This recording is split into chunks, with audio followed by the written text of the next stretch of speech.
Demonology nos pone en la piel de un cazador de brujas en la Escocia del siglo XVI. En 1563, bajo presión de la Iglesia presbiteriana, el Parlamento escocés aprobó la ley de brujería, que permitía rastrear, torturar y ejecutar a toda persona que fuese considerada una bruja. Pero la ley no buscaba, interrogaba y colgaba a las concubinas del diablo. Hacía falta alguien que lo hiciera, y ese alguien, en este caso, somos nosotros.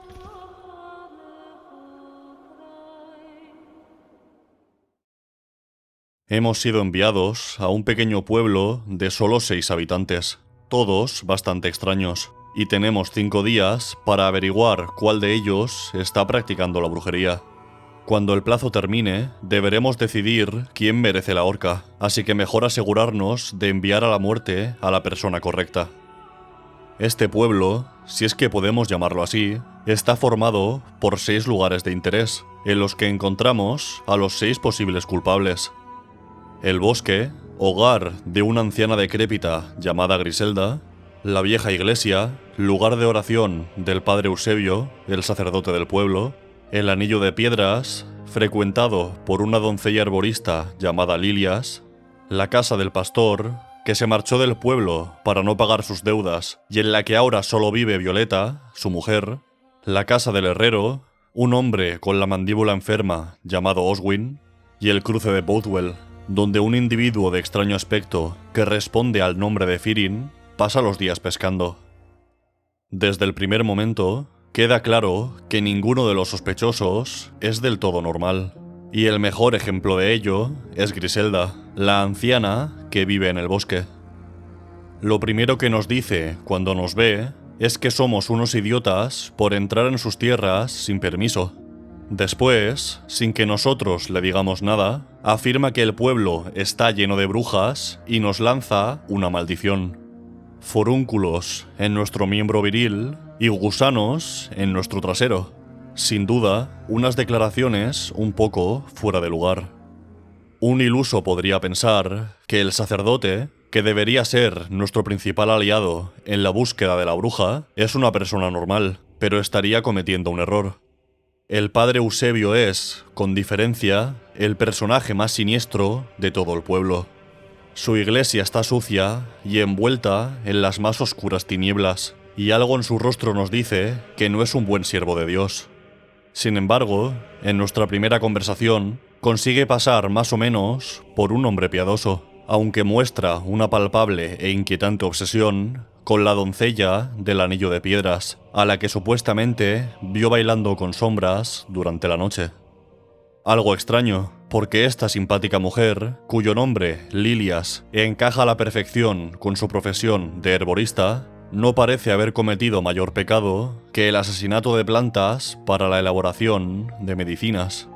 Además, solo tiene buenas palabras para sus vecinos, excepto para el sacerdote, al que acusa de haberse dejado corromper por su fanatismo religioso. A la pregunta de si alguna vez ha comulgado con Satán o bailado con sombras, nos responde que por supuesto que no, y que desde la desaparición de su amante no encuentra razón para bailar. Entonces, sugiere que el comportamiento del sacerdote es un poco sospechoso. ¿Por qué un hombre de la iglesia espiaría a una joven cuando cae la noche? En nuestra visita a Violeta, la mujer del pastor, nos topamos con una escena terrible.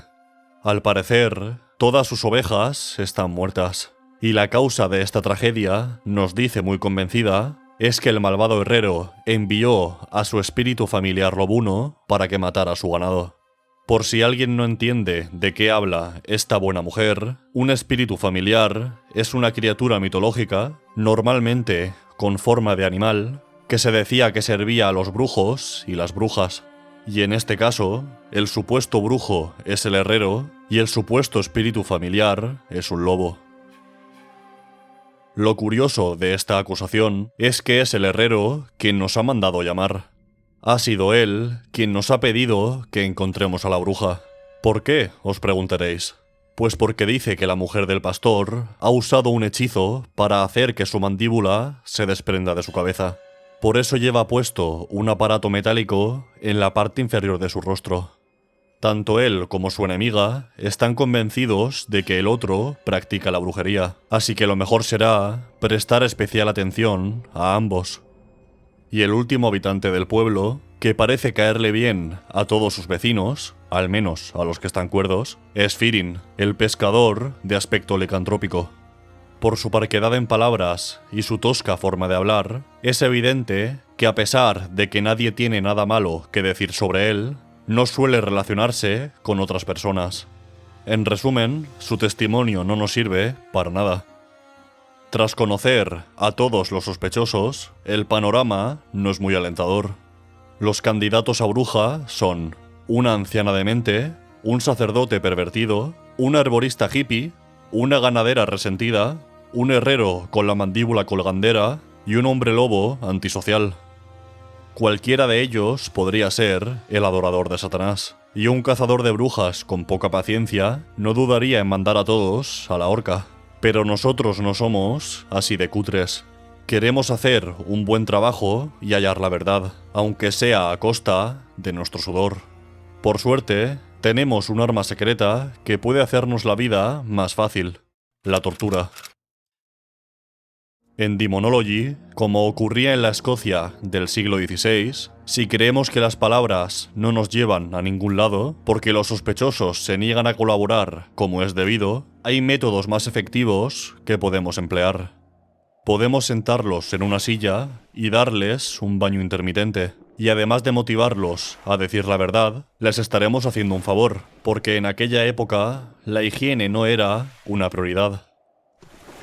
Podemos realizarles una sesión de acupuntura y una sangría al mismo tiempo, para así curar sus dolores musculares y sus enfermedades sanguíneas. Podemos aplastarles los pulgares, que no es algo útil ni agradable, pero hace su función. Y también podemos tirarles de la lengua. Literalmente. Muy literalmente. Durante los 5 días que dura la historia de Demonology, me centré principalmente en 4 sospechosos: Griselda, Eusebio, Violeta y Oswin, a los que interrogué y torturé hasta quedar satisfecho con sus respuestas. Echando la vista atrás, quizá torturar a Griselda fue un poco gratuito, pero sus afirmaciones eran tan absurdas y contradictorias que empecé a pensar que pretendía confundirme. Pues la verdad es que no, simplemente estaba loca. Perdoné a Lilias y Firin por 2 motivos. El primero, que encajaban a la perfección en el molde de bruja o brujo, por lo que en caso de ser cualquiera de los dos el culpable, habría sido muy fácil dar con él. Y el segundo, que me caían bien. No había tiempo de interrogar a fondo a todos los habitantes del pueblo, así que opté por torturar varias veces a la mujer del pastor y al sacerdote, que en mi opinión eran los que más se merecían el castigo de Dios. Gracias a mis dotes como entrevistador y a los refinados instrumentos de tortura de la iglesia, llegué a una serie de conclusiones que me sirvieron para tomar una decisión sobre a quién colgar antes de marcharme del pueblo. Griselda es una anciana solitaria que odia a todos y cada uno de sus vecinos y además es muy probable que padezca demencia, Alzheimer u otra condición mental que le impide pensar con claridad y recordar con precisión lo que ve u oye. Por ende, tanto sus acusaciones contra los otros habitantes del pueblo como sus afirmaciones sobre que ella misma es una bruja no poseen ninguna validez. Eusebio, en cambio, tiene las manos manchadas de sangre. Su obsesión con la doncella se debe a que se siente atraído por ella, pero el asunto no termina ahí. Después de torturarlo, confiesa que una cabra de color negro apareció ante él y que le suplicó poder encamarse con la doncella. Debido a su envidia, asesinó al amante de Lilias y la obligó a abortar el bebé que llevaba en su vientre, alegando que había sido concebido fuera del matrimonio. En pocas palabras, el sacerdote es un hombrecillo patético y homicida, ¿pero será la bruja que buscamos? En cuanto al conflicto entre Violeta y Oswin, la explicación no es del todo satisfactoria. Por un lado, la mujer del pastor afirmaba que el lobo mágico del herrero había matado a sus ovejas, pero después de presionarla un poco, confiesa que jamás ha visto al herrero junto a un lobo y que fue ella quien olvidó cerrar la puerta de la cerca que protegía a su ganado de los animales salvajes. Por otro lado, el herrero estaba seguro de que el mal que afectaba a su mandíbula era una maldición lanzada por la mujer del pastor, pero como no hay pruebas de que haya practicado la brujería, es muy difícil culparla. Cuando se pone el sol, los testimonios de los sospechosos, unidos a nuestro fervor religioso, ejercen una influencia notable en nuestra mente. Cada noche tenemos una pesadilla con uno de los habitantes del pueblo. Vemos al sacerdote rezando con las manos hacia abajo y levitando en una iglesia repleta de babosas gigantes. Vemos al herrero con una cabeza monstruosa forjando una cruz de acero y matando con la mirada a una oveja. Vemos a la doncella con forma de mujer araña tejiendo capullos de los que nacen bebés horribles.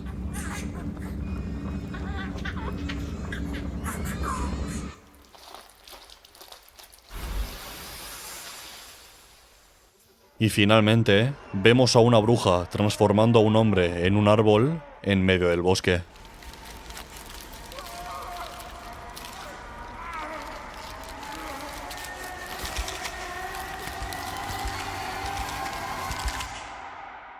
Ahora solo queda tomar la decisión final. ¿A quién mandamos a la horca? En mi caso, elegí colgar al sacerdote. Brujo o no, merecía pagar por sus crímenes. Y de todas formas, no tenía ninguna teoría concluyente para acusar a otro de los vecinos del pueblo. En la cinemática final, el sacerdote es ahorcado, recogemos el pago por nuestros servicios y nos marchamos en carro a Dios sabe dónde.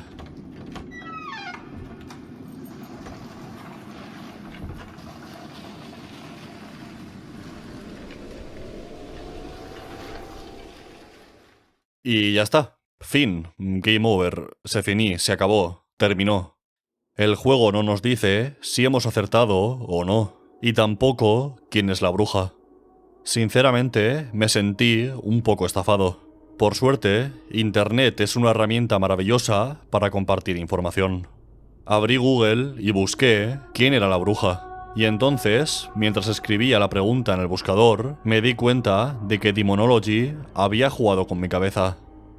No hay ninguna bruja, no hay decisiones correctas o incorrectas, no hay finales buenos o malos, simplemente no hay brujas, porque las brujas no existen. Después de terminar Demonology, creo que es más un experimento social que un videojuego.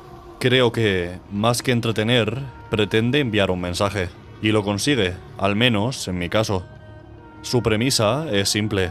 Hay 6 personas en este pueblo, y una de ellas es una bruja. Encuéntrala. Nosotros, obviamente, obedecemos la orden. ¿Qué sentido tendría cuestionarla si hemos pagado para poder pasarnos el juego? Así que hablamos con cada sospechoso. Los interrogamos y torturamos. Usamos las palabras de uno contra el otro. Y cuando se nos acaba el tiempo, tomamos la decisión de segar una vida sin tener la certeza de que estamos eligiendo a la persona correcta. Y lo peor de todo es que aunque existe la posibilidad de haber colgado a un inocente, aceptamos el dinero, porque quien actúa en nombre de la Iglesia, actúa en nombre de Dios, y quien actúa en nombre de Dios no puede equivocarse. Como he dicho al principio del vídeo, la caza de brujas se legalizó en Escocia en 1563 y no se prohibió hasta 1735. Durante 172 años, el Estado escocés, con aprobación de la Iglesia, torturó y ejecutó a ciudadanos inocentes por miedo a un peligro que no existía. Un informe del 2003 de la Universidad de Edimburgo concluyó que al menos 3.837 personas, de las cuales el 84% eran mujeres, fueron acusadas de brujería en este periodo de tiempo. No obstante, debido a que solo una pequeña parte de los documentos de los juicios registran tanto la acusación como la sentencia final, es muy probable que las cifras sean mucho más elevadas de lo que se piensa en la actualidad. Los investigadores estiman que 2/3 de las personas acusadas fueron ejecutadas. A la mayoría se las estranguló antes de quemarlas vivas en la hoguera, pero a otras las ahorcaron o las decapitaron, y todo por crímenes que no cometieron y que no pueden cometerse. Este fenómeno no se limitó a Escocia. En otras partes de Europa, como Alemania, Suiza y los Países Bajos, también se realizó una caza de brujas muy intensa que se cobró la vida de miles de personas. Ser asesinado sin motivo es triste, pero creo que la caza de brujas tuvo un efecto que es incluso más trágico y que puede verse a la perfección en Demonology: la paranoia. Imagina que eres un campesino o una campesina del siglo XVI y que un día te enteras de que un cazador de brujas va a visitar tu pueblo en busca de, por supuesto, una bruja. Quizá ahora pensarías que es una locura, que las brujas no existen y no hay por qué tener miedo. Sin embargo, para la gente de aquella época, las brujas eran amenazas tan reales como un oso o un lobo. Así que sería inevitable que empezaras a preguntarte cuál de todos tus vecinos puede ser un adorador del diablo. El miedo te llevaría a desconfiar hasta de tus amigos y tus familiares, porque la bruja puede ser cualquiera, pero tú no. Por no hablar de las acusaciones basadas en agravios personales. Una noche, bajo los efectos del alcohol, te peleaste con un vecino en la taberna y lo humillaste delante de todos. Pasa el tiempo y la pelea se te olvida, pero a tu vecino no. Y un día, hombres de la iglesia llaman a tu puerta y te acusan de practicar la brujería. Puedes pensar que estas situaciones quedan muy lejos, pero te estarías equivocando. Las cazas de brujas no solo están dirigidas a mujeres que hablan con los gatos y vuelan en escoba.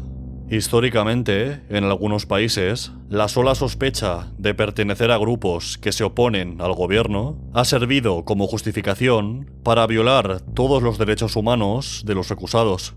Ocurrió en la Revolución Francesa con el terror, en la Unión Soviética con la Gran Purga, en Chile con la dictadura de Pinochet, en España con la dictadura de Franco, en Estados Unidos con el macartismo y en tantos otros lugares y tiempos. Y por desgracia, sigue pasando hoy y seguirá pasando mañana. Por eso, creo que Demonology es un ejemplo perfecto de cómo los videojuegos pueden divertir, asustar y transmitir un mensaje al mismo tiempo. Es sorprendente que una experiencia de apenas 40 minutos sea capaz de hacerte reflexionar con tanta profundidad. Y recuerda, si alguien te pregunta quién es la bruja, piénsate bien la respuesta.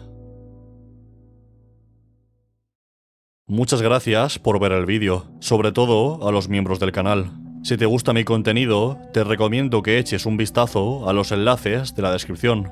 Ahí podrás encontrar el enlace a mi canal de Twitch, a mi canal secundario de YouTube, a mi Twitter, mi Instagram, al servidor de Discord y lo más importante, a mi canal de WhatsApp, donde aviso de la subida de vídeos y del inicio de los directos. Hasta la próxima.